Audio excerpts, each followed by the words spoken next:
Paano po yan ngayon kung zero po ang na subsidy? Tama po ba yung term ko? Na subsidiya ng pamahalaan sa PhilHealth. Paano po kayo gagalaw ngayon? For now, this Yes. year. So ang subsidiya po ay in fact payment doon sa premium ng mga indirect members, yung Opo. pong poorest of the Aha. poor, mga yung kagaya po Indigent, na nasabi opo. nyo, yung mga PWD, yung pong mga senior Seniors. Oo. na lifetime member.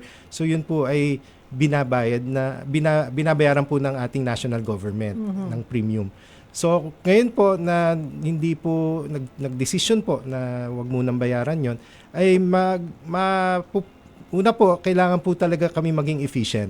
So yung pong mga tinatawag kong gaps and leaks kailangan pong i-plug para po yung matitipid namin ay mapupunta sa karagdagang benepisyo.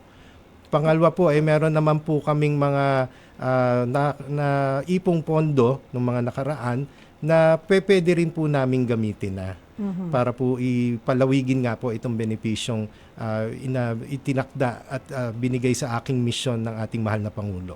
Parang po yung inyong PhilHealth anniversary, nagbago po bigla kung paano ang Yes. celebration. Idinaan po ito sa simpleng misa, Thanksgiving Mass, at siguro simpleng salo-salo ng mga empleyado nationwide. Actually po, wala nang salo-salo eh. Ay, Diretso wala na na ho po. diretso na nag-board meeting after the mass. So trabaho po ang finukus. Oo. Pero may paunti-unti pong packets at yun po ay taon sa the whole year naman po yung celebration. So meron pong mga packets na celebration sa mga regional offices po natin at kahit po sa national office. Pero hindi na po kasing laki nung pinaplano nung una. Nung una.